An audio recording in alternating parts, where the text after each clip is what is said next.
جنت کی طلب رکھنا کوئی بری چیز نہیں ہے، لیکن سب کچھ ہی اس طلب کے پیچھے میں وار دوں تو کتنا سیلفش ہو گیا ہوں میں. لوگوں نے اپنی جنت کی طلب میں کتنے سیلف لیس ایکٹس چھوڑ دیے. میں آپ کو بتانا شروع کروں تو آڈینس شاید مائنڈ بھی کر جائے اس بات کو، کیونکہ ہم سب کرتے ہیں یہ کام. اب میرے دریا پہ ایک چیز مجھے یہاں کلیئر کرتے ہوئے جائیں، احساس اور عقیدے میں زیادہ پاورفل کیا ایلیمنٹ ہے؟ مطلب احساس ایک پاورفل چیز ہے یا عقیدہ ایک پاورفل؟ اور کیا کہتے ہیں، تربیت کی وجہ سے کوئی شخص اللہ پہ یقین کیا جا رہا ہے تو وہ اور رنگ ہے. جو سوال جواب کر کے، ریزن کر کے، کوشچن کر کے اللہ تعالیٰ کو ڈھونڈ لیتا ہے، پا لیتا ہے، اس کو نہیں آپ ہٹا سکتے اللہ کے نام سے، اللہ کے احساس. کئی لوگوں کو انسان نظر آتے ہیں ریگولرلی، وہ کہتے ہیں مجھے نظر آ رہا ہے کچھ، وہ وہاں پہ کوئی بیٹھا ہوا ہے. وہ ایک اسٹیٹ آف پیرانویا کہتے ہیں ہم اس کو، کہ یار اس کو وہم ہو رہا ہے. پیرانویا از وہم نہیں ہے، اس کا یقین ہے اس پہ، اس کی ویزیبلٹی ہے، اس کی اصلیت ہے، ریالٹی ہے اس کی. بسم اللہ الرحمن الرحیم. میں یاسر جنجوعہ اور آپ دیکھ رہے ہیں یاسر جنجوعہ پوڈ کاسٹ کا ایک اور ایپیسوڈ. دریاب ہاشمی صاحب ہمارے ساتھ ہیں. ڈیز آج کل ہمارے جو ہے وہ فرائیڈے جو ہے وہ لیفٹ رائٹ ہو رہے ہیں، اور اس کے لیے معذرت. سر السلام علیکم. وعلیکم السلام. لاسٹ فرائیڈے کو ہم پھر غیر حاضری کا شکار ہوئے اور کافی لوگوں نے شکوہ بھی کیا. لوگ بڑی محبت سے انتظار کر رہے ہوتے ہیں. اب کیا ہی جسٹیفیکیشن دی جائے اس کی، بس مصروفیت چل رہی ہوتی ہے، اور اس مصروفیت میں بعض اوقات یہ ہوتا ہے کہ کبھی میں اویلیبل نہیں ہوتا، کبھی ذریاب بھائی نہیں ہوتے، تو باوجود کوشش کے جو ہے وہ پیچ اپ نہیں ہو پا رہا ہوتا، اور اس وجہ سے ہم سکپ کر دیتے ہیں. اور گزارش یہ کی تھی کہ کسی بھی وجہ سے اگر پوڈ کاسٹ فرائیڈے کو نہ آ سکے تو آپ سمجھ جایا کریں کہ اگلے 1-2 دنوں میں ہی، جیسے کہ ابھی آپ دیکھ بھی رہے ہیں، پوڈ کاسٹ آ جائے گا. تو ریکارڈنگ میں تاخیر ہوتی ہے. بہرحال کچھ معاملات تھے، طے ہو گئے ہیں، اور میرے خیال میں اب سلسلہ جو ہے ہمارا فرائیڈے کا بحال رہے گا. اس کو ڈسکس بھی کریں گے، کچھ وجوہات ان کو آڈینس کو پتہ بھی ہونی چاہیے. فکر معاش کی وجوہات ہیں میری تو بیسیکلی بزنس کے سلسلے میں شہر سے باہر تھا، اور اس کے ساتھ ساتھ جو ہے وہ میرا ایک اور بھی کام ہے جو باقاعدہ ہم کر رہے ہوتے ہیں، تو اس کو لے کے کچھ وائنڈ اپ کر رہے تھے. ایئر اینڈ تھا تو بس اس مصروفیت میں، اور ریاب بھائی تو اپنی مصروفیات میں ہوتے ہیں.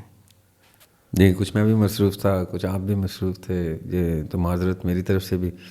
لیکن میرا خیال ہے کہ جو آپ کا ڈیجیٹل سائڈ کا سائڈ آف بزنس ہے، جس میں آپ کے ڈیجیٹل میڈیا مارکیٹنگ ہے، اس کو بھی آج کوشش کریں گے ہم ڈسکس کریں، کیونکہ میں بڑا انٹرسٹڈ تھا آپ سے آف کیمرہ ڈسکشن میں کہ آپ آج ریاب بھائی اور مہین بھائی جو ہیں وہ آپ کبھی کیمرے پہ نہیں آئے، ہمارے ساتھ ہوتے ہیں، تو وہ ہم آج یوٹیوب ڈسکس کرتے رہے ہیں بہت دیر تک، اور اس کے پیرامیٹرز کو. تو آج ریاب بھائی کہتے ہیں کہ اس کو بھی ڈسکس کریں گے. جی کیونکہ وہ ایک سائڈ آف یور پرسنالٹی ہے جو لوگوں کو نہیں پتہ کہ آپ کا ایک professional side for maintaining a lot of clients on YouTube, یہ ساری چیزیں ہیں، اس کا بھی ذکر کرتے ہیں انشاءاللہ. ہاں جی. تو بہرحال ایک چیز جو ابھی ہم ڈسکس کر رہے تھے پوڈ کاسٹ شروع ہونے سے پہلے، بہت سارے لوگ جو ہے وہ مجھے ذاتی حیثیت میں جو جانتے ہیں، اور اس پوڈ کاسٹ کے علاوہ بھی کچھ پوڈ کاسٹ میں کر رہا ہوتا ہوں، تو اس پہ بہت سارے لوگوں کو کیوری ہے کہ وہ یوٹیوب کے بارے میں جاننا چاہ رہے ہیں. اور اس سے پہلے تو میں نے کبھی آپ کے پوڈ کاسٹ میں ذکر نہیں کیا. میرا کام ہے یہ ایک یوٹیوب کو پڑھنا، پڑھانا اور سیکھنے سکھانے کے عمل میں بھی بہت سارے لوگ ہمارے ساتھ کنیکٹ ہوتے ہیں. تو آج کل ایک رجحان سا چل پڑا ہے، لوگوں کو یہ خیال ان کے ذہن میں آتا ہے کہ وہ یوٹیوب کو سٹارٹ کر لیں اور اس کو ایز اے پروفیشنل جرنی کے طور پہ لے کے چلیں. تو جن لوگوں کی یہ کیوری ہے وہ اس کو ہم ایڈریس کرنا شروع کریں گے ابھی فیوچر میں. جی اگر کوئی سیکھنا چاہتا ہے، اس کا ایک طریقہ کار ہے. آپ ہمارے اسی نمبر پہ جو ڈسکرپشن میں نمبر آ رہا ہے اس پہ رابطہ کر کے اس کی تفصیلات لے سکتے ہیں. اور آپ میں سے وہ لوگ جو کہ ڈیجیٹل میڈیم کو لرن کرنا چاہ رہے ہیں، ڈیجیٹلائزیشن کے اوپر آنا چاہ رہے ہیں، تو وہ وہاں سے اس کی کیوری کر کے ان کو پھر میں خود باقاعدہ گائیڈ کر دوں گا. تو سر موضوع کی طرف آتے ہیں. نئے سال کا آغاز ہو چکا ہے اور اس نئے سال میں بہت سارے لوگوں کی بہت نئی کیوریز ہیں. میں خود سال کے اختتام پہ دریاب بھائی ہمیشہ محاسبہ کرتا ہوں اور باقاعدہ بیٹھ کے میں یہ دیکھتا ہوں کہ یہ پچھلا سال کیسا رہا. سننے میں تو یہ بڑا لفظی سا اور ایک وہ کتابی سی بات لگتی ہے اور لوگوں کو لگتا ہے کہ کیسے ہی کوئی کرتا ہوگا, لیکن یقین جانیں کہ پچھلے چند سالوں سے میں یہ پریکٹس کر رہا ہوں اور میں آنے والے سال کو کہیں نہ کہیں ضرور لکھتا ہوں کہ مجھے یہ کرنا ہے. کوئی شخص اگر یہ چاہے کہ میرا پچھلا سال جو ہے وہ کسی بھی وجہ سے کسی بھی ایسی سچویشن کا شکار ہو گیا اور اسٹل کیونکہ سال کے بدلنے سے جو ہے وہ حالات تو نہیں بدلتے, اور وہ یہ چاہتا ہو کہ اب میں نے نئے امنگیں نئے ارادے کرنے ہیں, تو اس کا موٹیویشنل اسپیکر تو بہت سارے ہم نے سن رکھے, بہت سارے فارمولاز دیتے ہیں کہ ایسے کر لیں, کیلنڈر بنائیں, یہ کریں. آپ کو کیا لگتا ہے کہ سال کے آغاز کا بہترین طریقہ کار کیا ہے؟ اچھا, پہلی بات تو یہ کہ ہمارے ہاں سال کے 2 آغاز ہوتے ہیں. ایک تو یہ جو سورج کے کیلنڈر ہے جو جس سے ہم سب واقف ہیں, جنوری فیبرری, جی, اور ایک ہمارا چاند کا کیلنڈر ہے جو اسلامک منتھس. تو میری تو کوشش ہوتی ہے کہ میں اپنا فوکس اسلامک کیلنڈر پہ رکھوں. میں ہمیشہ اپنے جو پروجیکٹس ہوتے ہیں, کام ہوتے ہیں, میری حتی الامکان کوشش ہوتی ہے کہ محرم شروع ہوتا ہے, جب سال شروع ہوتا ہے اسلامک کیلنڈر کا, تو میں بڑی ایگرلی کسی پروجیکٹ کو یا کام کو محرم سے سٹارٹ کرتا ہوں. یہ میری بچپن سے ایک صحیح روش ہے. جیسے یعنی میرے مطالعے سے بات گزری تھی کہ سورج کا جو کیلنڈر ہے وہ کریکٹ نہیں ہے, یہاں تک کہ سائنس کو 365 ڈیز کے بعد ایک لیپ ایئر ڈالنا پڑتا ہے, 4 سال کے بعد فیبرری کا ایک دن بڑھانا پڑتا ہے, تب جا کے تب بھی سورج کا پورا سال کمپلیٹ نہیں ہوتا. تو یہ جو ایرر ہے اس کیلنڈر میں, یہ بتایا نہیں جاتا لوگوں کو اس طرح سے. ہمارے دور میں بتایا جاتا تھا جب ہم اسکول میں تھے. اب میں نے دیکھا ہے کہ بچوں کو اس طرح کی گفتگو سے دور رکھا جاتا ہے. لیکن سولر کا کیلنڈر جو ہے پیچھے رہ جائے گا ایک وقت میں آ کے, اور ہجری کیلنڈر آگے چلا جائے گا, کیونکہ ہجری کیلنڈر کے دن کم ہوتے ہیں. وہ 365 پلس مائنس دن ہوتے ہیں, اور سورج کے 10 دن کم ہوتے ہیں, چاند کے 10 دن کم ہوتے ہیں.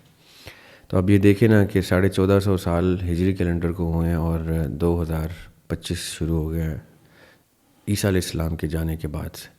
تو کتنی جلدی پک اپ کیا ہے ہم. 600 سال کے بعد, 650 سال کے بعد کیلنڈر شروع ہوا تھا, اور اب ہم آگے جاتے جا رہے ہیں. اور ایک وقت آئے گا کہ پلاننگ جو فور سائٹ ہوتی ہے, کئی لوگ اس کے اوپر باقاعدہ کام کرتے ہیں کہ آخری وقتوں کے سائنس کیا ہیں, احادیث کی کتابوں سے نکالتے ہیں, بائبل سے نکالتے ہیں, قرآن سے نکالتے ہیں, کہ اینڈ آف ٹائمز کا ایک پورا مطالعہ ہے, ایک سبجیکٹ ہے. تو اس وقت جب مجھے یہ پتہ چلا, جب میرا انٹرسٹ ان چیزوں میں تھا اور میں پڑھتا تھا, تو مجھے پتہ چلا کہ ہجری کیلنڈر جو ہے وہ ایکوریٹ کیلنڈر ہے. اس کی میتھس اللہ تعالیٰ نے اپنے پاس رکھی ہوئی ہے. کسی کو نہیں پتا کہ چاند کی پہلی تاریخ کب ہوگی. کتنی دفعہ ہوتا ہے ہم چھتوں پہ چڑھ کے چاند کا انتظار کرتے ہیں اور پہلی تاریخ کا چاند نہیں آتا. وہ رمضان ہو تو روزہ اور رکھتے ہیں, یا کوئی اور منتھ ہو تو اس کے مطابق اس منتھ کو ایڈیشنل ایک ڈے دے دیتے ہیں. کہ یہ میتھ اللہ تعالیٰ بہتر جانتے ہیں کہ پہلا دن مہینے کا کب ہوگا. اس لیے میری کوشش تو یہ ہوتی ہے, اور میری سب سے ریکویسٹ بھی یہی ہوتی ہے کہ آپ لوگ اپنے زندگیوں کی اگر کیلنڈرز کو مارک کرتے ہیں تو ہجری پہ مارک کریں. اچھا, کیونکہ وہ ایکوریٹ موسٹ کیلنڈر ہے.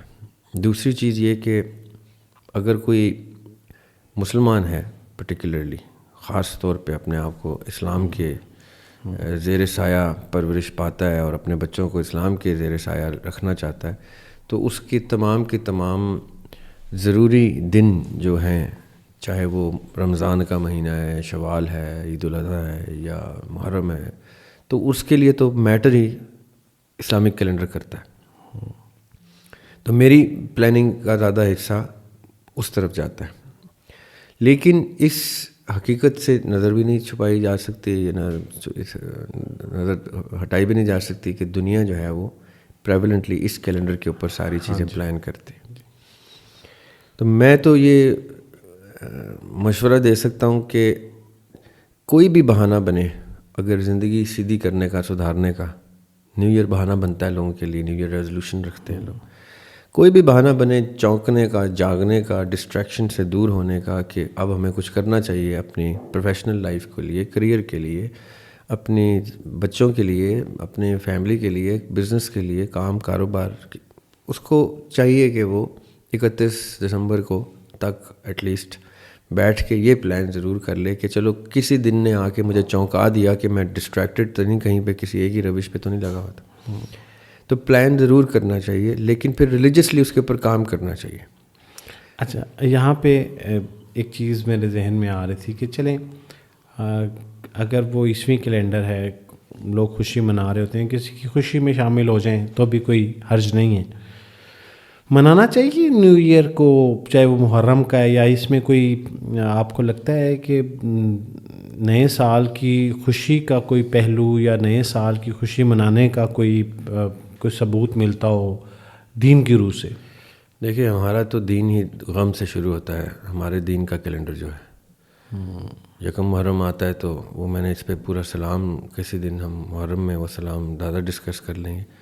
میں نے تو اس میں یہ کہا تھا کہ جسے ادراک ہو جائے حسین ابن علی کیا ہیں علیہ السلام، جسے ادراک ہو جائے حسین ابن علی کیا ہیں، اسے ہر ماہ ملنے کو محرم الحرام آئے.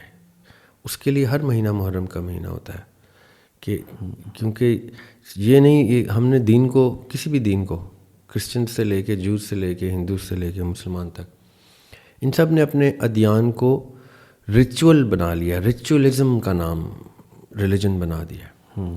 ریچولزم از ناٹ اسلام اور اینی ریلیجن. ہم نے محرم میں ایک خاص خول چڑھانا ہوتا ہے جو سفر میں اتر جاتا ہے. جیسے رمضان میں ایک خاص خول چڑھاتے ہیں اور شوال کا چاند دکھتے ہی وہ ایک جانور باہر آ جاتا ہے اور وہ خول اتر جاتا ہے مسلمانیت کا، کیونکہ ایک ریچول ہے رمضان. رمضان ایک وے آف لائف تھا، ایک کوڈ آف لائف تھا. اس کو throughout the year maintain کرنا مقصد تھا کہ رمضان ایک مہینے کی روٹین آپ کو دیتا ہے کہ اس مہینے کی روٹین کے اوپر باقی 11 مہینے گزارنے. لیکن ہمارے ہاں شوال کا چاند نظر آتا ہے تو ایسے وہ شخص بھاگ جاتا ہے، دفن ہو جاتا ہے کہ اب تو 11 مہینے کے بعد ہی نظر آئے گا. اب مسلمان، میرا اندر کا مسلمان 11 مہینے کے بعد آئے گا باہر. ان 11 مہینوں میں جو جانور میں کھلا چھوڑ دوں گا وہ کسی کونے سے مسلمان نہیں لگتا. ہم اپنے آپ کو آئینے میں بھی دیکھیں، 30 دن رمضان کے، 28 دن، اور اس کے بعد شوال کے مہینے میں ہی، اگر زیادہ دور نہ جائیں، شوال کے مہینے میں آئینے میں دیکھیں تو ہم 2 مختلف انسان ہوتے ہیں، عورتیں بھی مرد بھی. جب آپ ایئر کا پلان کرتے ہیں، چاہے آپ اسلامک کیلنڈر سے پلان کریں یا چاہے آپ یہ سولر کیلنڈر سے، سن کے کیلنڈر سے کریں، تو آپ کو لائف سٹائل مینٹین کرنے کے وہ ریزولوشنز بنانے چاہیے کہ میں اپنی کون سی چیزیں اپنے لائف سٹائل کا حصہ بناؤں گا. صحیح. چاہے وہ میرا عقیدہ ہے، بلیف، میری پریکٹس، ریلیجن کی پریکٹس، میرے اوصاف کی، ورچیوز کی پریکٹس، کہ اگر میرے اندر کوئی اوصاف پائے جاتے ہیں جو میرے ماں باپ نے میرے اندر ٹرانسفر کیے ہیں، یا میرا دین یا میرا سوسائٹی یا کلچر مجھے اندر کوئی اوصاف لے کے آتا ہے، تو وہ اوصاف میری پریکٹس میں آنے چاہیے. وہ اصول بننے چاہیے میری زندگی کے. میں نے اس سال اتنے اصول رد کیے، اتنی جگہوں پہ میں نے سرنڈر کیا، سر تسلیم خم کیا، اتنے چیزوں پہ کمپرومائز کیا، میری پرسنالٹی ڈیمیج ہوئی ہے، میری سائیکالوجی ڈیمیج ہوئی ہے. اس سال میں یہ چیزیں ان کے اوپر سر نہیں جھکاؤں گا. وہ میرے والد صاحب کا شعر مجھے یاد آ گیا، کبھی نادرست کے سامنے میرا سر عدیم جھکا نہیں، کبھی نادرست کے سامنے میرا سر ادیم جھکا نہیں، میں وہ دیدہ ور، میری آنکھ میں یہی ایک دیدہ وری رہی.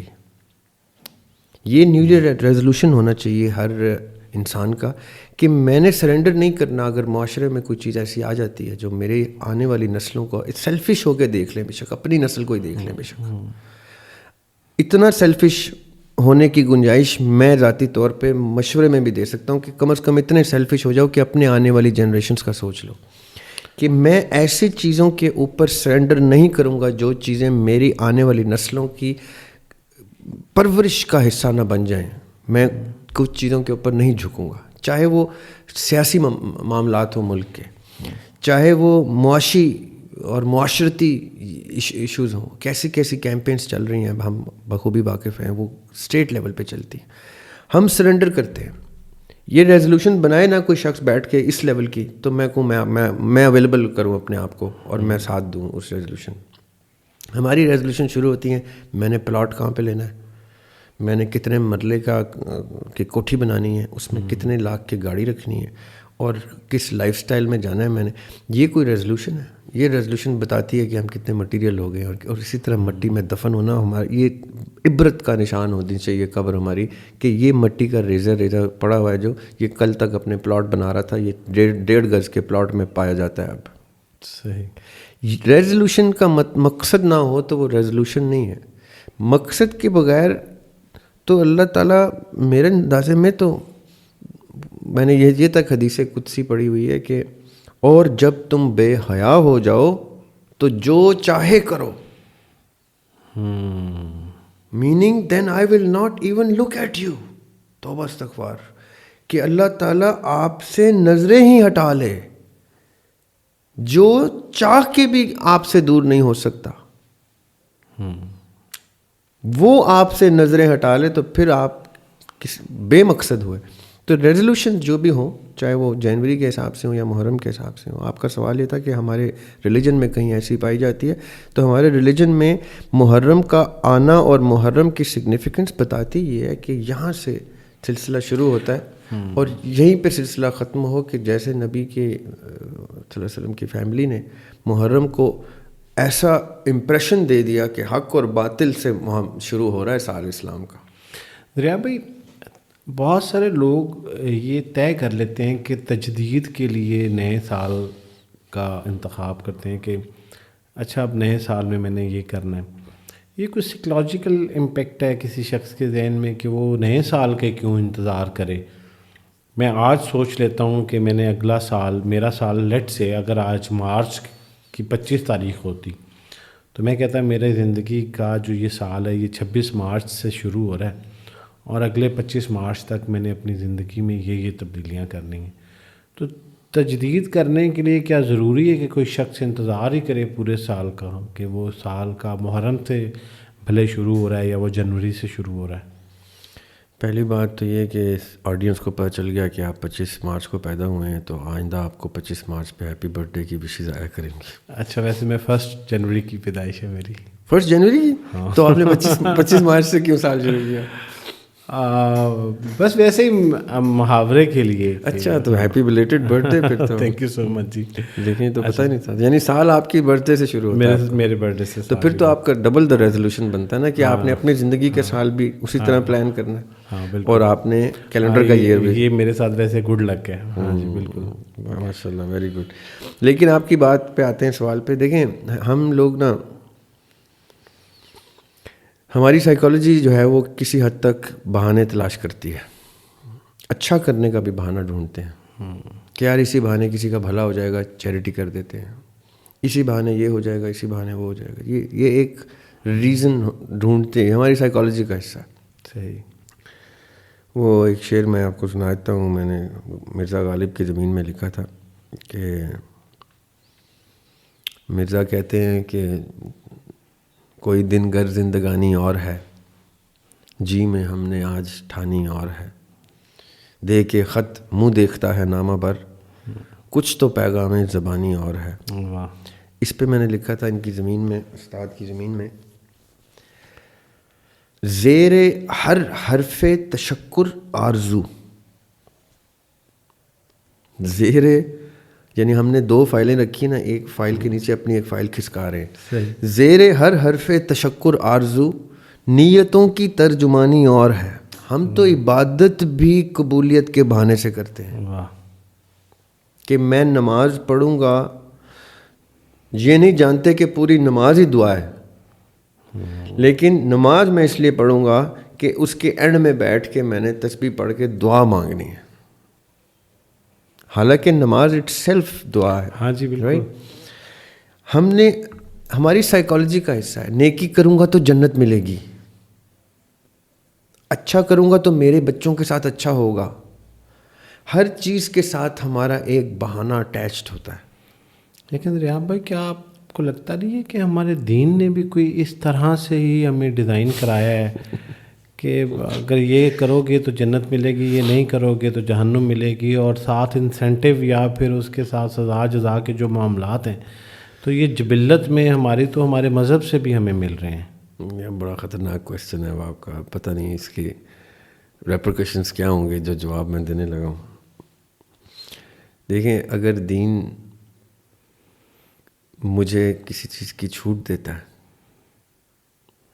کہ چلے یار انسان ہے, اللہ تعالیٰ انسان کو ایسی چھوٹ دیتا ہے کہ انسان اگر سمجھ جائے نا تو سجدے سے سر نہ اٹھے اس کا. دین اگر مجھے چھوٹ دیتا ہے کہ ہاں آپ جنت کی طلب لالچ لیول تک بھی کر سکتے ہیں, ٹھیک ہے, دین اگر چھوٹ دیتا ہے تو میرا بھی تو کوئی تشخص ہے, میرا بھی عزت نفس ہے کوئی.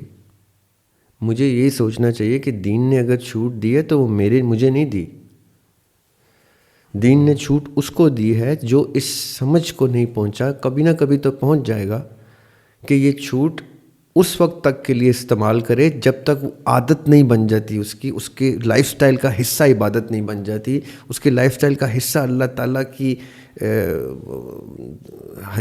ہستی کو تسلیم کرنا نہیں بن جاتا. ہم نے کیا کیا, مرتے دم تک وہ چھوٹ استعمال کی. جنت کی طلب رکھنا کوئی بری چیز نہیں ہے, لیکن سب کچھ ہی اس طلب کے پیچھے میں وار دوں تو کتنا سیلفش ہو گیا ہوں میں. لوگوں نے اپنی جنت کی طلب میں کتنے سیلف لیس ایکٹس چھوڑ دیے. میں آپ کو بتانا شروع کروں تو آڈینس شاید مائنڈ بھی کر جائے اس بات کو, کیونکہ ہم سب کرتے ہیں یہ کام. اب آپ نے غلط ٹاپک چھیڑ دیا تو مجھے تھوڑا سا موقع دینا ہے. دیکھیں,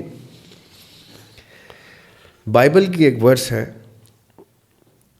اس میں اللہ تعالیٰ کہتے ہیں کہ میں اس کا مفہوم بتاتا ہوں کہ جب کوئی انسان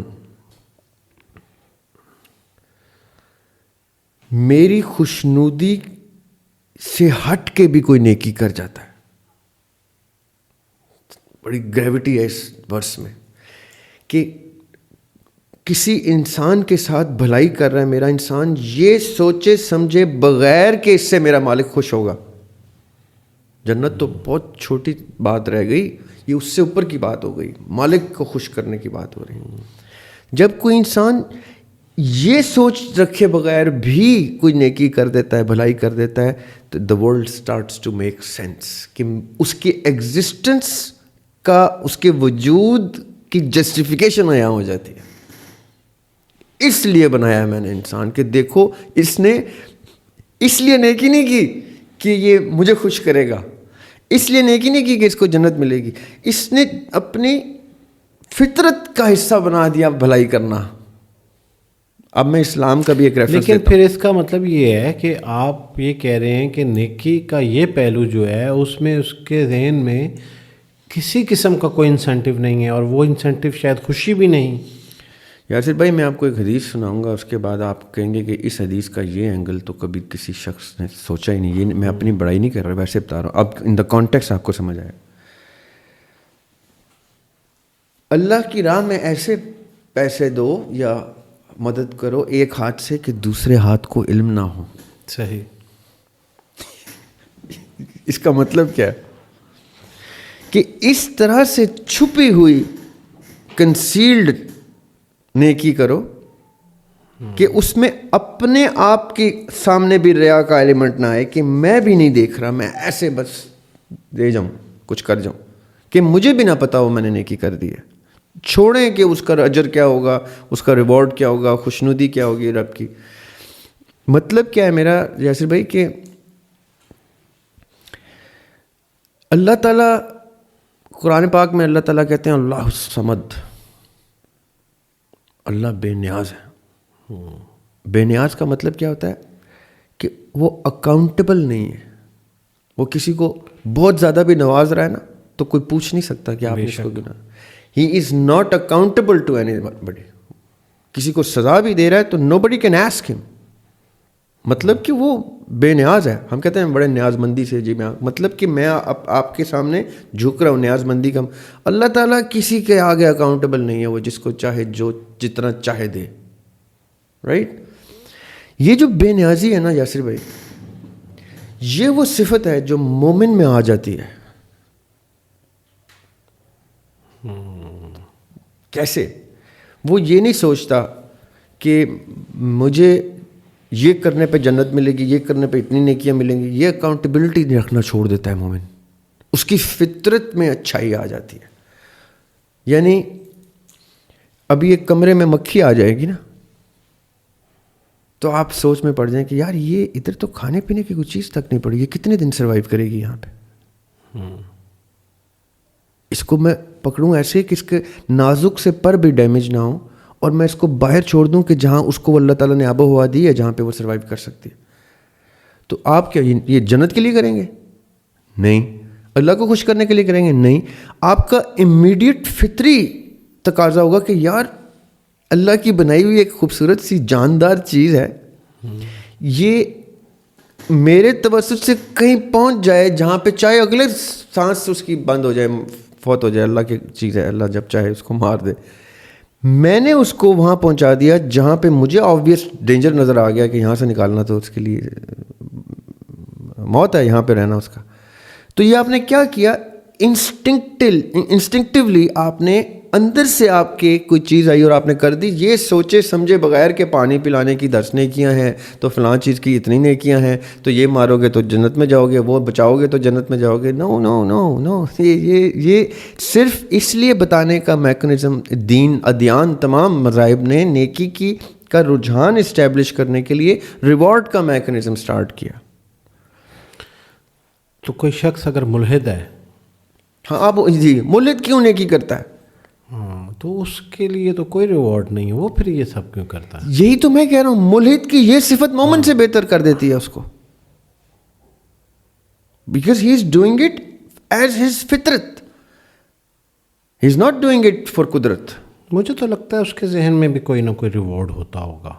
نہیں ہو سکتا نا یاسر بھائی. دیکھیں ریوارڈ کیا ہوتا ہے. چلیں ڈوپامین اس کا انکریز ہو گیا. اچھا یاسر بھائی میں تھوڑا سا مختلف رائے رکھتا ہوں اس پہ بھی, ٹھیک ہے. مطلب یہ کہ میں نے جانوروں کو بھلائی کرتے دیکھا ہوا ہے. اب تو ماشاءاللہ سب سوشل میڈیا دیکھتے ہیں. ہاں, کوئی جانور کسی اور جانور کے بچے کو دودھ پلا دیتا ہے, اس کو کون سی جنت چاہیے؟ وہ کہاں سے اللہ کو خوش کر رہا ہے؟ اس کو ریا کا ایلیمنٹ تو نہیں ہے, اس کو تو ریوارڈ نہیں ملے گا, بابا نہیں ہوگی. وہ کیسے بہتر ہو گیا انسان سے؟ اس ادا نے اس کو بہتر کر دیا. وہ ملحد نہیں ہے, اس کو تو الہاد کا کانسیپٹ ہی نہیں پتا, اس کو کیا پتا کیا ہے. دیٹ گوز ٹو شو کہ اللہ تعالیٰ ہم سے آبزرو کر کے ہم سے کیا چیز ایکسپیکٹ کر رہا ہے. جب وہ دیکھتے ہیں اللہ میاں کہ یہ تو پیغمبر در پیغمبر میں نے اس کو میسج پہنچا دیا, اب میں کچھ ساتھ اٹیچ بھی کر دیتا ہوں اس کو کہ چل جنت لے لیں یار, تو اچھا تو بن, تو انسان صفت تو بن, تو جنت لے لیں, کسی چیز کی لالچ لے لے. آج میں کہتا ہوں جہاد سب سے ایکسٹریم ایکٹ ہوتا ہے, جہاد بن نفس, جہاد بن مال, یہ ساری چیزیں, یہ قتال, یہ سب کیا ہے؟ یہ ایکسٹریم ہے. کسی کے محبت میں جان لے لینا, جان دے دینا, یہ سب کچھ, یہ سب سے ایکسٹریم کنڈیشن ہے جہاد کی. اس لیے میں اس پہ آتا ہوں. آپ جہاد میں سے جنت کا ایلیمنٹ نکال دیں, دیکھوں کتنے مجاہد آپ کی تلوار سیدھی رکھ کے کھڑے رہتے.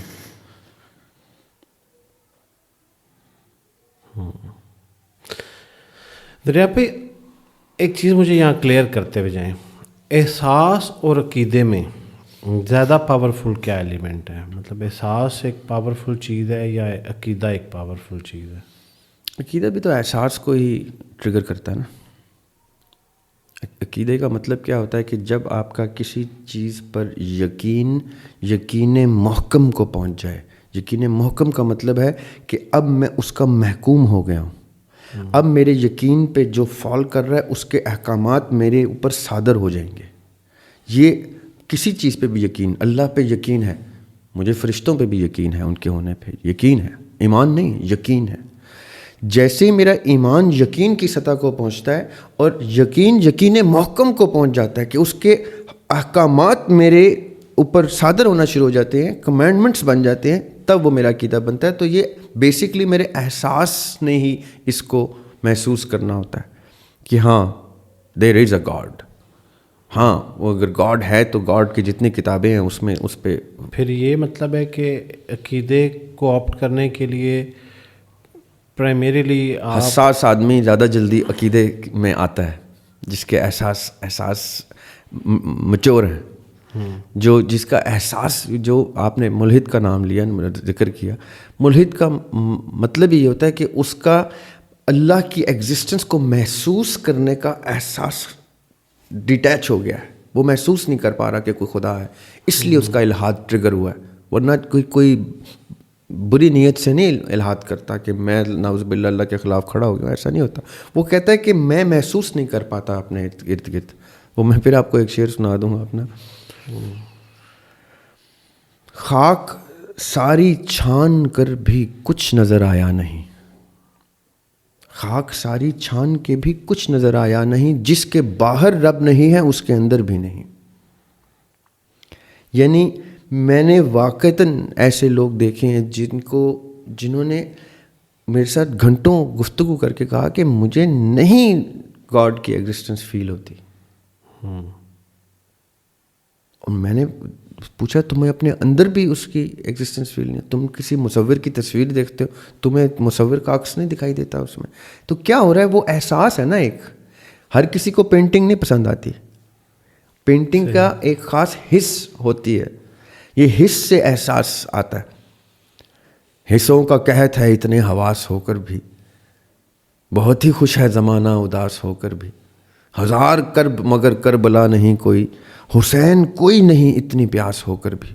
ادیم ہاشمی حساس کی شخص کی بات کر رہے ہیں. حس جس کی حس مر جاتی ہے اس کو محسوس کرنے کی، یعنی اس کی حس محسوس نہیں کر پا رہی خدا کو، تو آپ زبردستی تو اس کو نہیں محسوس کروا سکتے. دریا بھائی میرا تو اتفاق نہیں ہو سکا، اگر ہوا بھی تو میرے سامنے کسی نے اقرار نہیں کیا، یا مجھے ایسے لوگوں سے شاید ملنے کا اتفاق نہیں ہوتا. لیکن آپ بے شمار ایسے لوگوں سے یقیناً ملے ہوئے ہیں جو چلے سامنے نہیں، برملا نہ صحیح، لیکن وہ اپنی ذات میں الحاد کر چکے اور آپ سے آ کے سلوشن بھی لیتے ہوں گے اور ایسی بہت ساری چیزیں. تو آپ ایک سیمپل کے طور پہ یہ بتائیں کہ یہ ٹریگر کیسے ہوتا ہے کسی کی شخص کے ذہن میں یہ خیال؟ آپ کو کیا محسوس ہوا کہ وہ کون سی سوچ ہے جو پہلی کرن اس کے ذہن میں ڈالتی ہے کہ وہ کانفلکٹ کر جاتا ہے؟ لیکن پہلی بات تو یہ کہ مجھے جتنے بھی ملحد زندگی میں ملے ہیں، ملحد ایک بڑی کی ٹرم ہے آپ کی آڈینس کے لیے، کہ جو الحاد کا مطلب ہوتا ہے جو کسی بھی الہ پہ یقین نہیں رکھتا. صحیح. جو تمام کے تمام ایگزسٹنگ مین کے ریکگنائزڈ گاڈس کی ایگزسٹنس کو ڈینائی کرتا ہے کہ میں نہیں تسلیم کرتا کہ کوئی خدا ہے. مجھے جتنے بھی ایسے لوگ ملے یا جتنوں کو میں جانتا ہوں ذاتی طور پہ، جن سے میری آن اینڈ آف گفتگو بھی ہوتی،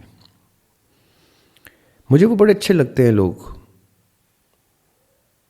یعنی میں ان کو بری نظر سے نہیں دیکھتا، میں ان کے اندر اس کویسٹ کو دیکھتا ہوں کہ ان کے اندر ایک کویسٹ ہے عقیدت میں. اور کیا کہتے ہیں، تربیت کی وجہ سے کوئی شخص اللہ پہ یقین کیا جا رہا ہے تو وہ اور رنگ ہے. جو سوال جواب کر کے ریزن کر کے کوشچن کر کے اللہ تعالیٰ کو ڈھونڈ لیتا ہے پا لیتا ہے اس کو نہیں آپ ہٹا سکتے اللہ کے نام سے اللہ کے احساس سے کیونکہ وہ بائی چوائس کیونکہ اس نے اپنے اندر کے تمام سوالوں کے جواب میں اللہ کو پا لیا کسی بھی رنگ میں پایا چاہے وہ ہندو ہے چاہے وہ مسلمان ہے چاہے وہ کرسچن ہے چاہے وہ کوئی بھی ہے جو بھی بلیور ہے. یہ جب کوئی شخص ڈیٹیچ ہو جاتا ہے اپنے خالق سے تو اس کا وہ جرنی ہے اس جرنی میں کیا معلوم اب جب وہ لوٹ کے آئے تو اس سے زیادہ خوبصورت اللہ کا ماننے والا خدا کا ماننے والا ہم خود نہ ہوں. تو میں جب ان سے ملتا ہوں مجھے وہ بڑے اچھے لگتے ہیں. کیوں؟ کیونکہ ان کے اندر ایک کویسٹ ہے. وہ رب کو ڈھونڈتے ہیں, وہ رب کو پریکٹیکلی ڈھونڈتے ہیں, ٹینجبلی محسوس کرنا چاہتے ہیں, کیونکہ ان کی حس محسوس تک پہنچنے کی طالب ہوتی ہے. وہ کہتے ہیں کہ ہمیں احساس ہونا چاہیے اس کی موجودگی کا, تب ہم تسلیم کریں گے, ورنہ مجھے وہ پروو کر کے دو. یعنی وہ پھر اپنے آپ کے اندر ایک سرچ میں. اور دوسری چیز میں اکثر کہا کرتا ہوں, ہمارا کلمہ دیکھیں کیا ہے, لا الہ, یہاں سے شروع ہوتا ہے, نہیں ہے کوئی الہ. اس کا بھی یہ کلمہ ہے, وہ یہاں رک جاتا ہے ملحد. ہم کہتے ہیں الا اللہ, سوائے اللہ کے. وہ الا اللہ پہ نہیں آ رہا, لیکن اس نے کتنے ہی وہ الہ رد کر دیے جو کتنے ہی لوگ بنا کے بیٹھے ہوئے ہیں. صحیح کہہ رہے ہیں. ہم نے تو نعوذ باللہ استغفر اللہ خدا بنانے میں کسر ہی نہیں چھوڑی ہوئی نا. انسان نے, مین کائنڈ نے, جس کا جو دل کرتا ہے اس کو پوجنا شروع کر دیتا ہے. اصل میں اس کے مذہب پہ ہوتا ہے, وہ اس خدا پہ ہوتا ہے جس خدا کی کو رد کرنے کے لیے خدا کے میسیجز کے بعد دیگرے آنا شروع ہو گئے تھے. کتاب در کتاب, نبی در نبی, اتنے سینکڑوں الہ کو نلیفائی کرنے آئے تھے. وہ ملحد جو ہے وہ اس ٹریش سے پاک ہوتا ہے جس ٹریش میں وہ غلط والے خدا پائے جاتے ہیں. اب اس کو ایک دھکا چاہیے اللہ کی طرف سے, کسی ٹائم وہ دھکا لگنے وہ اللہ بول دے گا. تو وہ جتنا ہمیں لگتا ہے دور ہے اللہ سے, وہ اتنا زیادہ قریب ہوتا ہے اللہ کے. وہ آدھا کلمہ اور بولے گا, اللہ بولے گا, تو آپ کا کلمہ ایک ہو جائے گا. اب وہ کس رنگ میں بولتا ہے اللہ. دیکھیں میں یہ مانتا ہوں کہ خالق نے اپنی مخلوق کو تخلیق کیا ہے. ایک پینٹر نے ایک کینوس کے اوپر پینٹنگ بنائی ہے, اس کے ہاتھ سے بنی ہے, اس کے رنگوں سے بنی ہے, اس کے کینوس پہ بنی ہے, اس کے اندر اس کی ایگزسٹنس برملا پائی جاتی ہے, دیکھنے والے کو نظر آنی چاہیے. اب کب اس کی ایگزسٹنس اس کے اندر اس نمایاں ہو جائے گی یہ رب بہتر جانتا ہے. کہ ہم چھوٹے چھوٹے خدا بنا کے بیٹھے ہوتے ہیں اور بڑے خدا کو تسلیم نہیں کرتے. اور میں آپ کو بتاؤں 90% مرد حضرات, میں خواتین کی بات نہیں کرتا, اس پروسیس سے گزرتے ہیں. وہ اللہ تعالیٰ کو ریکگنائز کرتے ہیں بچپن سے لے کے جوانی تک. کبھی کبھی کس روپ میں کرتے ہیں, کبھی کس روپ میں, چاہے کسی بھی مذہب سے تعلق رکھتے ہو. جب بھی انسان سوچتا ہے, ڈھونڈتا ہے, بے آسرا ہوتا ہے, پریشان ہوتا ہے, وہ ایک ایگزسٹنس کو ڈھونڈتا ہے, ایک سپر نیچرل ایگزسٹنس کو, کہ مجھے ایسے تو بے آسرا نہیں چھوڑ دیا ہوگا میرے بنانے والے نے. تو وہ اس کی ایک اسپرچل کنیکٹیوٹی 90% لوگ, میں کہہ رہا ہوں ہو سکتا ہے شاید سارے 100% 10% ایسے ہوتے ہیں کہ جو نہیں بھی سرچ کرتے ود ان دیم سیلفس گاڈ کو اپنے سفر میں, کہ وہ شاید بچپن سے پکے عقیدے پہ آ جاتے ہیں, یا کچھ بھی ان کے ساتھ بلیسنگ ہوتی ہے کہ وہ ان کا خدا ان کو بچپن سے آیا ہوتا ہے. میں ان 90% میں ہوں کہ جس نے اس سفر میں اللہ تعالیٰ کو کئی صورتوں میں تشکیل دیا ہے اپنے دماغ میں, اپنے دل میں. ہم نے عشق حقیقی اور عشق مجازی میں مجاز ڈسکس کیا تھا. میں نے اپنے عشق حقیقی میں اپنے حقیقی رب کو مجاز کی صورت میں کتنی ہی مدت سے تشکیل دیا ہے. آج جو میرا عشق مجازی موجود ہے اس میں میرے پچھلے آدھی صدی کی زندگی کے مجاز کی تشکیل کا عمل شامل ہے. دریا بھائی, یہ وحدت الوجود کا کانسیپٹ کیا ہے؟ وحدت الوجود کا جو کانسیپٹ ہے نا، یہ جو ٹرم ہے وحدت الوجود، یہ ٹرم ابن تیمیہ نے ایجاد کی تھی ان ٹرمز آف،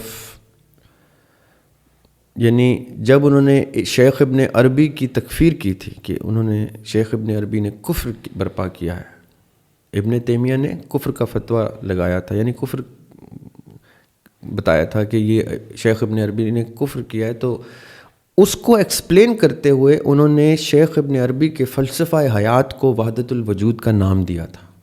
اچھا، کہ یہ شیخ جو ہے یہ وحدت الوجود کے کانسیپٹ پہ ہیں۔ اب میں آپ کو بتاتا ہوں کہ وہ کانسیپٹ کیا تھا جو انہوں نے دیا۔ پھر ان کے ڈسائپل، شیخ ابن عربی کے ڈسائپل شیخ احمد سرندی، جن کو مجدد الافسانی بھی کہتے ہیں، احمد سرندی نے کہا کہ ایسا میرے شیخ نے کہیں کوئی ٹرم یوز نہیں کی وحدت الوجود کی، یہ الزام ہے۔ اچھا، جبکہ شیخ ابن عربی کی کتب پڑھیں تو دکھائی ایسا ہی دیتا ہے، سنائی ایسا ہی دیتا ہے جیسے ابن تیمیہ نے کہا کہ وہ ایک ایسے کانسیپٹ کو کہ بلیو کرتے ہیں کہ یہ جتنی کل کائنات ہے، سب کچھ کائنات سے بھی بڑی کوئی چیز اگر ہے تو کاسموس اینڈ ایوری تھنگ، وہ سب کے سب چیزیں ایک وجود کے اندر موجود ہیں، وہ وجود رب کی ذات ہے۔ یعنی آج میں آپ سے کہوں کہ کیا یہ مائک آپ کے اسٹوڈیو میں موجود ہے تو آپ کہیں گے ہاں، تو میں کہوں گا اسٹوڈیو میں موجود ہے، آپ کہیں گے ہاں اسٹوڈیو میں موجود ہے، تو یہ اسٹوڈیو کا حصہ ہے، آپ کہیں گے ہاں اسٹوڈیو کا حصہ ہے یہ مائک۔ تو وحدت الوجود کا کانسیپٹ یہ ہے کہ پورا کچھ بھی اللہ تعالیٰ کی دسترس سے باہر نہیں ہے، اللہ کے اندر ہی موجود ہے، ہمارے ہر طرف رب کی ذات موجود ہے۔ تو یہ مائک جیسے اسٹوڈیو کا حصہ ہے، اسی طرح انسان بھی اس کے رب کی ایگزسٹنس کا حصہ ہے۔ تو ابن تیمیہ نے کہا کہ یہ شرک ہو گیا، آپ نے انسان کو یا مخلوق کو خدا کے اندر شریک کر دیا ہے۔ اوکے، تو پھر شیخ احمد سرندی نے کہا نہیں، انہوں نے یہ نہیں کہا، انہوں نے کہا کہ انسان اللہ تعالیٰ کی وحدانیت کا شاہد ہے، شہادت دیتا ہے اس کی، تو اس لیے یہ وحدت الشہود ہے۔ تو یہ وحدت الشہود کا کانسیپٹ پھر شیخ احمد سرندی نے دیا کہ میرے شیخ وحدت الوجود نہیں کہہ رہے تھے، وحدت الشہود کہہ رہے تھے، ڈیفینس دی احمد سرندی نے۔ تو جو وجود ہے وہ ایک ہے، لیکن ہم اس سے ڈیٹیچڈ ہیں، شرک نہیں ہے، شریک نہیں ہے، وہ خالق ہے، ہم مخلوق ہیں، ہم خالی اس کی وحدانیت کا کلمہ پڑھ کے ثبوت دیتے ہیں کہ ہاں وہ واحد ایک ہستی ہے۔ یہ وحدت الوجود اور وحدت الشہود ہے۔ اس کی اور بڑی ڈیٹیلز ہیں کہ کیسے وہ، یعنی وہ شیخ ابن عربی کس چیز پہ استدلال کرتے ہیں۔ مثال کے طور پہ ایک مثال میں دے دیتا ہوں، اِنَّ لِلَّهِ وَإِنَّا إِلَيْهِ راجعون، کہ ہم کہتے ہیں کہ جب کچھ آتا ہے کہ جہاں سے وہ آیا تھا وہیں پہ واپس لوٹ گیا، مفہوم یہ ہے اس کا۔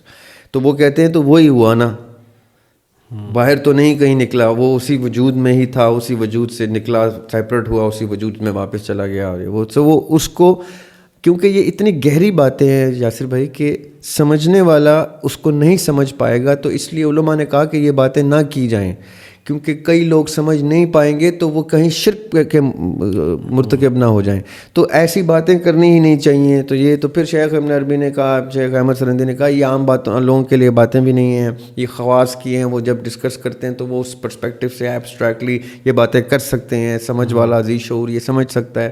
یہ سارے مباحثے ان کے بڑے خوبصورت ہیں، یہ سب کو پڑھنا چاہیے۔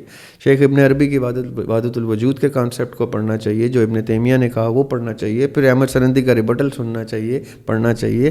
نیچے آتے جائیں، شاہ ولی اللہ جو اس ریجن میں اس کانسیپٹ کو لے کے چلتے رہے ہیں، ان کو پڑھیں۔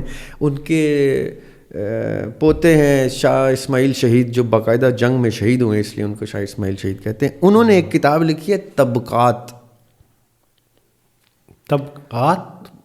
ابقات، ہاں جی، وہ ضرور پڑھنی ہے، سب جو بھی سن رہے ہیں ابقات ضرور پڑھیں۔ اس میں شیخ اسماعیل شہید نے اس سارے کانسیپٹ کو بڑا کرٹیکلی ایویلیویٹ کیا۔ اس میں آپ کو وحدت الوجود کے، فنا فی اللہ کے، یہ سارے جو کانسیپٹس ہیں، اس کی ایک کرٹیکل ایویلیویشن ملے گی، جو کہ ہے شاہ ولی اللہ کے ہی پوتے یا نواسے، لیکن انہوں نے اس اسکول کو نا ایک میزان پہ رکھ کے بحث کی ہے۔ طریقت میں ایک ٹرم یوز ہوتی ہے فنا فی الشیخ، جی یہ کیا ٹرم ہے؟ فنا فی الشیخ دیکھیں کیا ہے کہ اچھا یہ وہ ٹرمز ہیں جن کو، اچھا یہ اب آپ نے کر ہی دیا نا سوال، یہ ٹرمز بڑی ویگلی پورٹرے کی جاتی ہیں کہ ابہام آ جاتا ہے اس میں، لوگوں کو سمجھ نہیں آتا تو لوگ اس کو غلط تشبیہات سے پھر اس کی تعبیر نکالتے ہیں. میں ایک ایگزامپل دیتا ہوں. اگر میں آقا علیہ الصلوۃ والسلام کے دور میں ہوتا، خالی تصور کر کے انسان پریشان ہو جاتا ہے نا، کہ اگر ہم اس دور میں ہوتے تو ہم کہتے کہ جو فنا فی الشیخ نہیں ہوا وہ پھر پیدا ہی نہ ہو، کیونکہ جس کا شیخ آقا علیہ الصلوۃ والسلام ہو وہ ان کی سیرت پہ نہ آیا تو پھر کیا ان کا وہ مرید ہوا، کیا ان کا وہ برخوردار ہوا، کیا ان کا وہ اسٹوڈنٹ ہوا.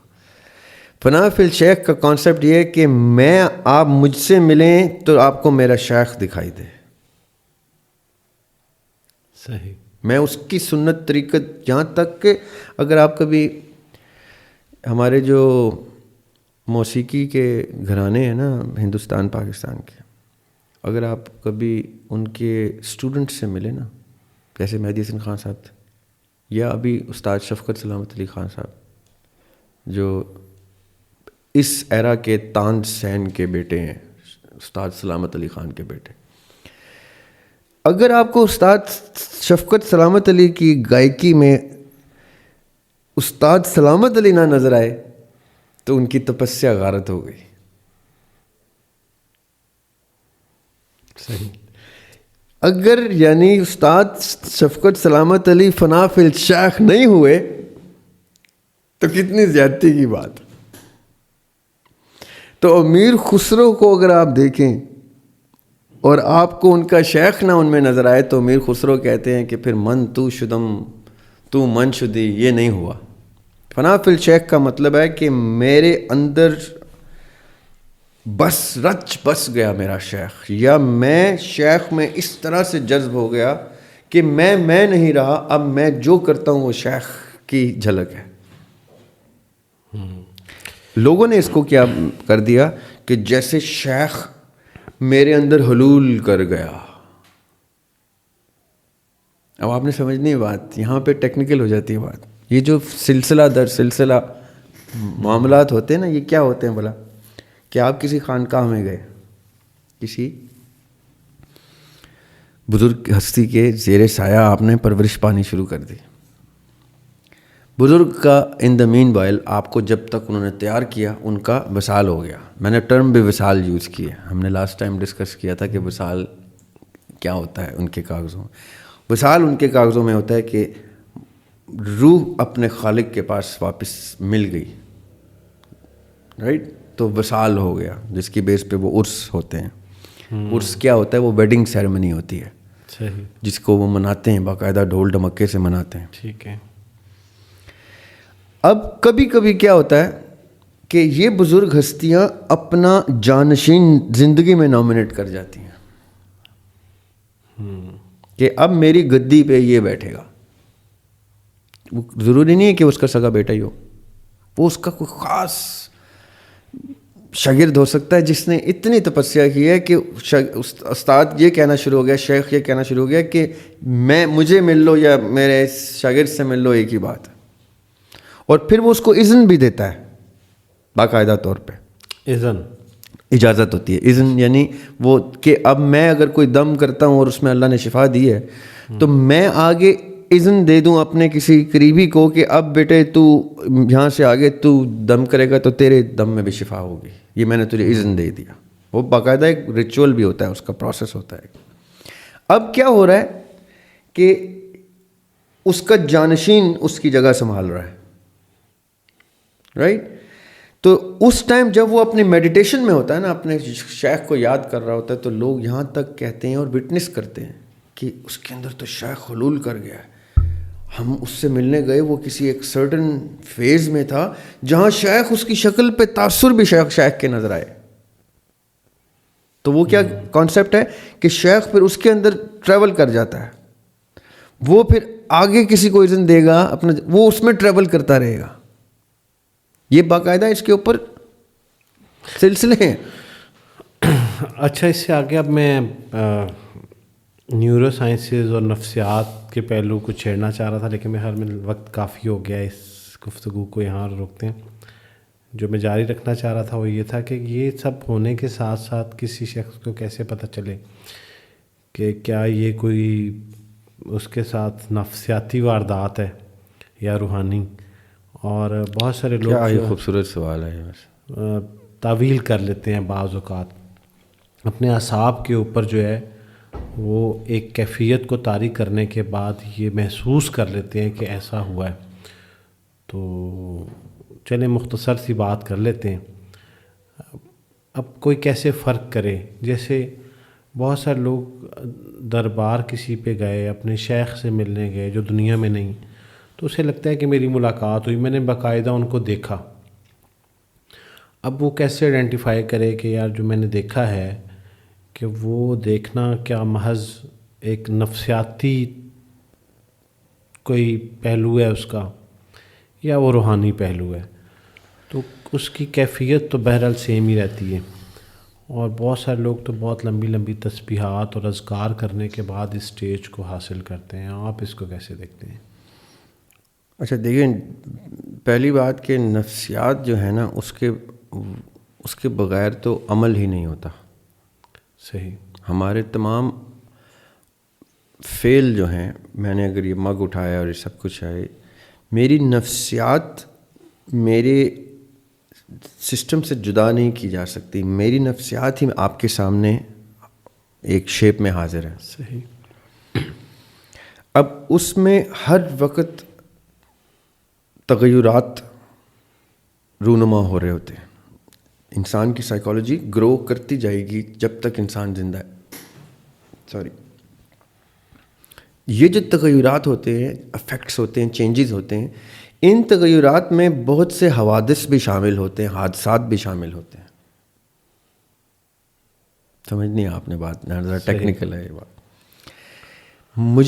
ہم نے آپ کی پوڈ کاسٹ پہ ایک دفعہ کینسر کو ڈسکس کیا تھا، تو میں نے آپ سے کہا تھا کہ ہمارا جو دل ہوتا ہے وہ ہمارے ایموشنل سائڈ کا ایپی سینٹر ہوتا ہے. ہماری دا ایموشنل ذریاب is affected through the heart. اگر کوئی حادثہ رونما ہوگا میرے دل پہ، شاک ویو آئے گی، تو اس کا افیکٹ میری نفسیات تک جائے گا، میری مولیکولر موشن تک جائے گا. یہ جو چلے کا کانسیپٹ ہوتا ہے، یہ جو تسبیح کا کانسیپٹ ہوتا ہے، یہ آپ مولیکولر موشن کے ساتھ، ہارٹ بیٹ کے ردم کے ساتھ پلے کرتے ہیں. یہ جو مراقبے ہوتے ہیں، یہ جو اذکار ہوتے ہیں، یہ کیا کر رہے ہوتے ہیں؟ ردم آف دا ہارٹ کے ساتھ آپ کی اسپریچویلٹی کے ڈورز اوپن کرتے ہیں. صحیح. ٹھیک ہے. یعنی آپ کی تھرڈ آئی کیسے کھلنی ہے، آپ اس ورلڈ کو کیسے دیکھیں گے جو ورلڈ ویزیبل نہیں ہے. اب یہاں پہ فرشتہ بیٹھا ہوا ہے، اس کو تو اسلام ماننے والے ڈینائی نہیں کر سکتا کہ یہاں پہ ایک فرشتہ ہے جو گناہ لکھ رہا ہے، یہاں فرشتہ ہے جو ثواب لکھ رہا ہے. تو وہ کہاں ہے؟ دکھتا کیوں نہیں ہے؟ کیونکہ اس کی ویزیبلٹی میری اس فریم ورک سے باہر ہے جس کو ہم بینائی کہتے ہیں. میں نے اگر اس کو دیکھنا یا اس کا ایکسیس لینا ہے تو میں نے اپنے ہارٹ کے ردم کے ساتھ اپنے مولیکولر موشن کو ایسے اسٹیبلش کرنا ہے کہ ردم چینج ہوگا، اور میری جیسے سوتے ہوئے اللہ تعالیٰ روح قبض کرتے ہیں، اس طرح میری روح کا ایکسیس مجھے ملے، میرے نفس کا الگ سے ایکسیس ملے، تو میں ان نفس اور روح ٹائپ چیزوں کو دیکھنا شروع کر دوں، نظر آنا شروع ہو جائیں. جیسے آپ نے کہا کہ مزار پہ گیا کوئی شخص اور اس کو وہ روح نظر آ گئی. اب وہ روح نظر آئی ہے یا نفس نظر آیا ہے وہ الگ بحث ہے، لیکن کچھ سپر نیچرل چیز نظر آ گئی. اب جیسے اس کو نظر آئی تو جو سین لوگ ہوتے ہیں، جو ہوش و حواس میں ہوتے ہیں، وہ کہتے ہیں اس کے حواس کھو گئے ہیں، اس کا دماغی توازن درست نہیں رہا، اس کو نفسیاتی مسائل شروع ہو گئے ہیں. صحیح. وہ بالکل ٹھیک کہتے ہیں، وہ بالکل صحیح کہتے ہیں. حادثہ ہوا ہے، رونما ہوا ہے، نفسیات تو ڈیمیج ہوں گی، لیکن اس کو بیماری کہہ دینا انڈر اسٹیٹمنٹ ہے، کیونکہ اس کے اوپر جو دروازے واہ ہوئے ہیں, جو دریچے کھل گئے ہیں اس کے اوپر, جو ڈائمینشنز اوپن ہوئی ہیں, جہاں پہ وہ کسی اسپریچول بینگ کو دیکھ پا رہا ہے, وہ آپ کے لیے نفسیاتی مسئلہ ہی ہے. آپ اس کو بائی پولر کہیں گے, ملٹیپل پرسنالٹی ڈس آرڈر کہیں گے, اسکیزوفرینیا کہیں گے, یہ آپ کی نفسیات کی ٹرمز ہیں جو اس کی ریئلٹی اور ایکچویلٹی سے ڈفرینٹ ہے. اصل میں اس کے ساتھ وہ واقعات رونما ہو رہے ہیں, یہ آپ کی سائنس بھی تسلیم کر رہی ہے. آپ خالی چاہتے نہیں ہیں کہ وہ ہوتے رہیں, کیونکہ وہ نارمیلٹی آف دا سوسائٹی میں فٹ نہیں آئے گا, وہ مس فٹ ہو جائے گا. اس لیے آپ اس کو دوائیاں دے کے اس کا وہ دروازے بند کرتے ہیں جو دروازے اس پہ کھل گئے ہیں. سمجھ رہے ہیں آپ؟ یعنی سائیکالوجسٹ بھی مانتا ہے کہ اس کو اگر کچھ نظر آ رہا ہے تو آ رہا ہے نظر, لیکن میں دوائی ایسی دوں کہ وہ نظر آنا بند ہو جائے. ایسا نہیں ہے کہ وہ جھوٹ بول رہا ہے.